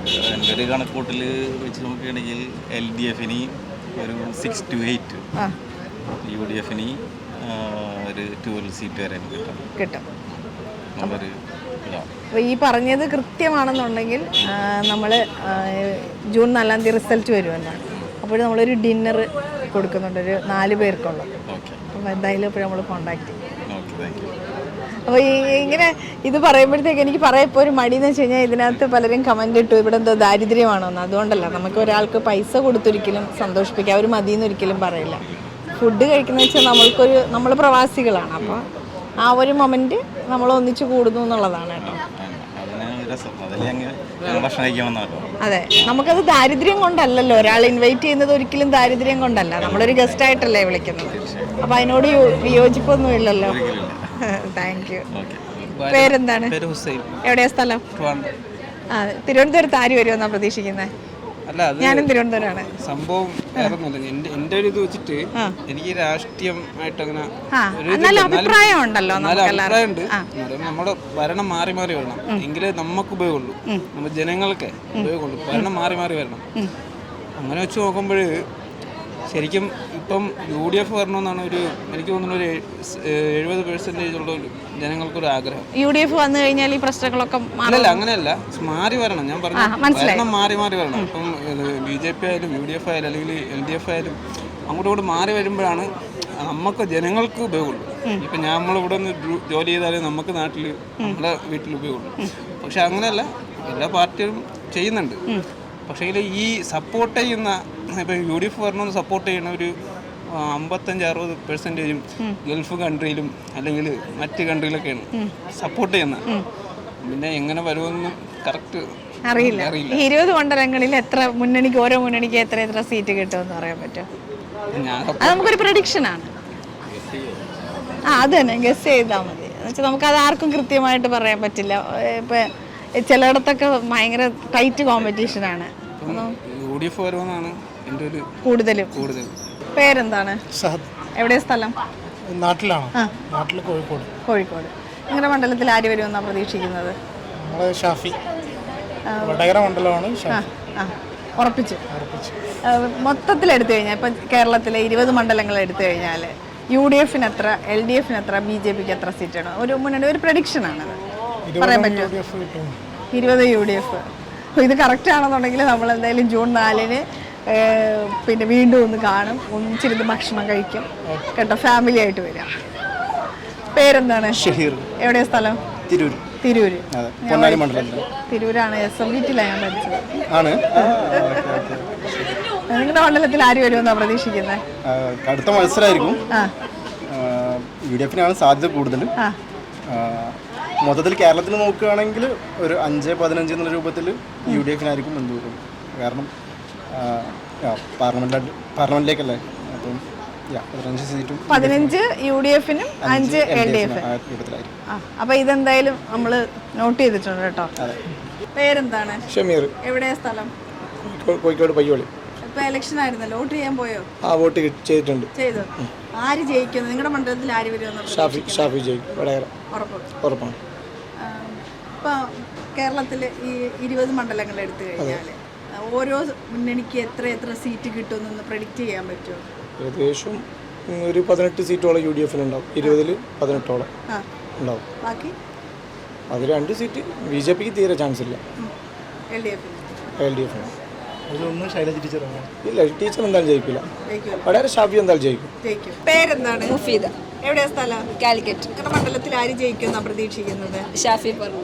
കേരളത്തിൽ ഇപ്പോൾ 20 മണ്ഡലങ്ങൾ എടുത്തു കഴിഞ്ഞാൽ ഓരോ മുന്നണിക്ക് എത്ര സീറ്റ് കിട്ടുമെന്നൊന്ന് പ്രഡിക്റ്റ് ചെയ്യാമോ? അതെനിക്ക് അറിഞ്ഞൂടാ. അറിയില്ല. എന്നാലും UDF തന്നെ ആയിരിക്കും. ഉറപ്പ്. അപ്പൊ നമുക്ക് എന്തായാലും ജൂൺ 4-ാം തീയതി വരെ വെയിറ്റ് ചെയ്യാം. അതിനകത്ത് ഈ പറഞ്ഞത് കൃത്യമാണെന്നുണ്ടെങ്കിൽ നമ്മൾ വീണ്ടും കാണും. പേരെന്താണ്? പേര് മുബാറക്. എവിടെയാ സ്ഥലം? തൃശ്ശൂർ. ആര് നിങ്ങളുടെ മണ്ഡലത്തിൽ ആര് ജയിക്കുമെന്നാണ് പ്രതീക്ഷിക്കുന്നത്? സുനിച്ചേട്ടൻ. 20 മണ്ഡലങ്ങൾ എടുത്തു കഴിഞ്ഞാൽ ഓരോ മുന്നണിക്ക് എത്ര സീറ്റ് കിട്ടുമെന്നാണ് ഞാൻ വിചാരിക്കുന്നത്? LDF 13 സീറ്റും UDF 7 സീറ്റും ആണ്. ഉറപ്പാണ്. അങ്ങനെ അല്ല, നമ്മൾ ആഗ്രഹിക്കുന്ന അങ്ങനെ ആയിരിക്കുന്നു. ഏകദേശം നമ്മളിങ്ങനെ തെരഞ്ഞെടുപ്പൊക്കെ സ്വാഭാവികമായിട്ടും നമുക്കൊരു ഇടതുപക്ഷ അനുഭവം ഉള്ളതുകൊണ്ട് അങ്ങനെയാണ് തോന്നുള്ളൂ. അപ്പം 13 സീറ്റ് അതിനിപ്പോൾ ഏതാണെങ്ങനെ അങ്ങനെ തന്നെ പറഞ്ഞുതരാം.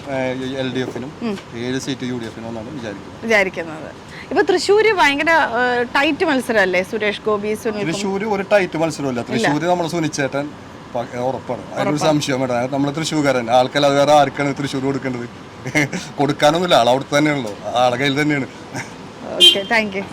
തിരുവനന്തപുരത്ത് നിന്ന് തുടങ്ങി ദുബായിൽ അവസാനിക്കുന്ന ഏകദേശം 6ഓളം ഇലക്ഷൻ എപ്പിസോഡുകൾ ഞാൻ ചെയ്തു. ഇതിനകത്ത് പലതരത്തിലുള്ള ആൾക്കാരെ കാണുവാനും സംസാരിക്കുവാനും ഒക്കെ എനിക്ക് സാധിച്ചു. എല്ലാവരും എന്നോട് വളരെ സ്നേഹത്തോടു കൂടി പെരുമാറി അവരവരുടേതായിട്ടുള്ള അഭിപ്രായങ്ങളൊക്കെ പറഞ്ഞു. ഇതിനകത്ത് പലർക്കും ക്യാമറയ്ക്ക് മുന്നിൽ വന്ന് സംസാരിക്കാൻ ഭയമുള്ളവർ പോലും എന്നോട് അല്ലാതെ വളരെ നല്ല രീതിയിൽ സംസാരിച്ചു. അപ്പോൾ അവരോടെല്ലാം ഞാൻ നന്ദി അറിയിക്കുകയാണ്. ഇത് കൂടാതെ ഒരുപാട് കമൻസ്, ഇപ്പോൾ ദുബായിലെ എപ്പിസോഡ് ഇട്ടപ്പോൾ തൊട്ട് ഒരുപാട് കമൻസുകൾ വന്നിരുന്നു. പ്രവാസികൾക്ക് വോട്ടില്ലാത്തവൻ എന്ത് അഭിപ്രായം പറയാനുള്ള സ്വാതന്ത്ര്യം, ഇതുകൂടാതെ പ്രവാസികൾക്ക് എന്താണ് രാഷ്ട്രീയത്തെ പറ്റിയുള്ള ഒരു ബോധം, ഇതൊക്കെ ചോദിച്ചിട്ട് ഒരുപാട് കമൻസ് വന്നിരുന്നു. നമ്മൾ മനസ്സിലാക്കേണ്ട ഒരു കാര്യമുണ്ട്. പ്രവാസികൾ എപ്പോഴും നാട്ടിലെ ഓരോ രാഷ്ട്രീയ, സാമൂഹിക, സാംസ്കാരിക കാര്യങ്ങളും ശ്രദ്ധിച്ചു കൊണ്ടിരിക്കുന്നവരാണ്. ഇത് കൂടാതെ തന്നെ ഇവിടെ ഓരോ ജില്ലാ തലത്തിലാണെങ്കിലും പഞ്ചായത്ത് തലത്തിലാണെങ്കിലും എല്ലാത്തിലും കൂട്ടായ്മകൾ ഒരുപാടുള്ളൊരു സ്ഥലം കൂടിയാണ്, പ്രത്യേകിച്ചും ഗൾഫ് മലയാളീസിൻ്റെ ഇടയിൽ. അപ്പോൾ ഇവർ ഈ ഓരോ കാര്യങ്ങളും അത്രയും കൃത്യതയോടും വസ്തുനിഷ്ഠതയോടും കൂടി സംസാരിക്കാൻ ഇപ്പോൾ എല്ലാവർക്കും ഒരുപോലെ ക്യാമറയ്ക്ക് മുന്നിൽ വന്ന് സംസാരിക്കാൻ കഴിഞ്ഞെന്ന് വരില്ല. അപ്പോൾ അതിൻ്റെ ബുദ്ധിമുട്ടുകൾ പലർക്കും ഉണ്ട്. ചിലർ അഭിപ്രായം കൂടുതൽ പറയാൻ അറിയുന്നവർ നന്നായിട്ട് സംസാരിച്ചിട്ടുണ്ട്. പിന്നെ ഇതിനകത്ത് ചിലർ ചോദിച്ചിരുന്നു, ഞാൻ ഏതോ ഒരു രാഷ്ട്രീയ പാർട്ടിയുടെ അനുഭാവി ആയതുകൊണ്ടാണ് അവരെ മാത്രം ഫോക്കസ് ചെയ്തെടുക്കുന്നത്. അങ്ങനല്ല. അതിനകത്തുള്ള സത്യസന്ധമായ കാര്യം എന്ന് പറഞ്ഞാൽ എല്ലാവർക്കും നമ്മൾ അവസരങ്ങൾ കൊടുക്കുന്നു. സംസാരിക്കാൻ പറ്റുന്നവർ നന്നായിട്ട് സംസാരിക്കുന്നുണ്ട്. അത് എൻ്റെ തെറ്റല്ല. അതാ സംസാരിക്കുന്നവർക്ക് ചിലർക്ക് ബുദ്ധിമുട്ടായിരിക്കും അങ്ങനെ ക്യാമറയെ ഫേസ് ചെയ്ത് സംസാരിക്കാൻ. നാട്ടിൽ എന്ത് കാര്യങ്ങളായാലും രാഷ്ട്രീയ ചലനങ്ങളാണെങ്കിലും അതെല്ലാം നാട്ടിൽ എന്തൊരു പ്രശ്നങ്ങൾ വന്നാലും അതെല്ലാം കൃത്യമായും വളരെ സൂക്ഷ്മതയോടും കൂടി നിരീക്ഷിക്കുന്നവരാണ് പ്രവാസികൾ. രാഷ്ട്രീയത്തിനും ജാതിക്കും മതത്തിനുമെല്ലാം അതീതമായി വെള്ളപ്പൊക്ക സമയത്ത് ഏറ്റവും കൂടുതൽ നാട്ടിലുള്ളവരെ ഹെൽപ്പ് ചെയ്തവരാണ് പ്രവാസികൾ. ഇവിടുന്ന് ഫുഡ് ഐറ്റംസ് തൊട്ട് ഡ്രസ്സുകളാണെങ്കിലും എല്ലാം ഒരാളും പറയാതെ തന്നെ സ്വന്തം ഇഷ്ടത്തിന് പോലും ആൾക്കാർ ഇവിടുന്ന് കാർഗോ വഴി അയക്കുകയും അതുകൂടാതെ തന്നെ സാമ്പത്തികമായിട്ട് ഹെൽപ്പ് ചെയ്യുകയുള്ള ഒക്കെ ചെയ്തവരാണ് പ്രവാസികൾ. അപ്പോൾ അവരെ ഒരിക്കലും കേരളത്തിലുള്ളവർക്ക് പ്രവാസികളെ മാറ്റി നിർത്താൻ പറ്റില്ല. അപ്പം അവർക്കും അതുപോലെ ഇപ്പം നാട്ടിലുള്ളവരെ പോലെ തന്നെ തുല്യ അവകാശമാണ് അവർക്കും ഇതിനെപ്പറ്റി സംസാരിക്കാനും അവരുടെ അഭിപ്രായം പറയാനും. എന്തായാലും ശരി, പ്രവാസികളെ ഒഴിച്ചു നിർത്തിയിട്ട് കേരളത്തിൽ ഒരു ഇലക്ഷൻ നമുക്ക് സങ്കല്പിക്കാൻ പോലും പറ്റില്ല. ഇവിടുന്ന് ഒരു ദിവസത്തേക്ക് വോട്ട് ചെയ്തവർ എത്രയോ പേര് എനിക്ക് വീഡിയോയിൽ വന്ന് പറഞ്ഞു ഞങ്ങൾ വോട്ട് ചെയ്യാൻ വേണ്ടി 1-2 ദിവസത്തിന് പോയി എന്നുള്ളത്. കാരണം എല്ലാവർക്കും അതിനനുസരിച്ചിട്ടുള്ളൊരു സാമ്പത്തികം ഉണ്ടാവണമെന്നില്ല, ലീവ് കിട്ടണമെന്നില്ല. അപ്പോൾ പലർക്കും പോകാൻ പറ്റില്ല. പക്ഷേ എന്നാൽ പോലും അവരിവിടെ ഇരുന്ന് ഓരോ രാഷ്ട്രീയ ചർച്ചകളാണെങ്കിലും എല്ലാം കേട്ടിട്ട് കൃത്യമായിട്ട് കാര്യങ്ങൾ അറിയാവുന്നവരാണ് പ്രവാസികൾ. എപ്പോഴും നാട്ടിൽ നിന്നും രാഷ്ട്രീയ പ്രവർത്തകരാണെങ്കിലും ശരി, സാമൂഹിക രംഗത്ത് പ്രവർത്തിക്കുന്നവർ, സാംസ്കാരിക രംഗത്ത് പ്രവർത്തിക്കുന്നവരും ഒക്കെ ഇവിടെ വരികയും രാഷ്ട്രീയ ചർച്ചകൾ നടക്കുകയും അതിനകത്തൊക്കെ എല്ലാ പ്രവാസികളും പങ്കെടുക്കുകയും ഒക്കെ ചെയ്യുന്നുണ്ട്. ഒരുപാട് സംഘടനകളും കൂട്ടായ്മകളും ഒക്കെ ഈ ദുബായിലുണ്ട്. ഒരു പ്രവാസിയെ സംബന്ധിച്ചിടത്തോളം എലക്ഷൻ എന്ന് പറയുന്നതും അതുപോലെ വളരെ ഇമ്പോർട്ടൻ്റ് ആയിട്ടുള്ളൊരു കാര്യമാണ്. അവർക്കും എല്ലാവിധ റൈറ്റ്സും ഉണ്ട് ഇതിനകത്ത് ചർച്ച ചെയ്യാനും പങ്കെടുക്കാനും ഒക്കെ. പിന്നെ വേറൊരാൾ ചോദിച്ചൊരു കമൻറ്റിനുള്ള മറുപടിയാണ് ജൂൺ 4-ാം തീയതി ഈ ചാനൽ ഉണ്ടാവുമെന്ന്. ഞാൻ ഇവിടെ തന്നെ ഉണ്ടാകും. പിന്നെ എന്തോ ഒരു മടൽ വെട്ടി അടിക്കുന്നതും പറഞ്ഞിട്ടുണ്ടായിരുന്നു. ഞാൻ ജൂൺ 4-ാം തീയതി ഉറപ്പായിട്ടും ഇവിടെ തന്നെ ഉണ്ടാവും. ആർക്ക് വേണമെങ്കിലും കാണാം, സംസാരിക്കാം, ഒരു പ്രശ്നവുമില്ല. അങ്ങനെ ഒരു ഭയപ്പെട്ട് ഓടുന്ന ഒരാളേ അല്ല ഞാൻ. പിന്നെ ഇത് കൂടാതെ ഞാനൊരു പ്രവാസിയായതിൽ വളരെയധികം അഭിമാനിക്കുന്ന ഒരാളാണ്. എനിക്ക് അതുകൊണ്ട് നാട്ടിലെ ഓരോരുത്തരുടെയും ഓരോ കാര്യങ്ങൾ, ഓരോ പ്രശ്നങ്ങളാണെങ്കിലും നമ്മൾക്ക് ആ രീതിയിൽ ഉൾക്കൊള്ളാനും അതിനെ നോക്കി കാണാനും ഒക്കെ പറ്റുന്നത് എൻ്റെ ഒരു ഭാഗ്യമായിട്ട് കരുതുന്നു. എന്തായാലും ഇന്നത്തെ ഈ എപ്പിസോഡ് നിങ്ങൾക്ക് എല്ലാവർക്കും ഇഷ്ടപ്പെട്ടെന്ന് വിചാരിക്കുന്നു. അടുത്ത നല്ലൊരു എപ്പിസോഡുമായിട്ട് ഞാൻ നിങ്ങളുടെ മുന്നിലേക്ക് വരുന്നതായിരിക്കും. എല്ലാവരും സന്തോഷത്തോടെ ഇരിക്കുക. Bye bye.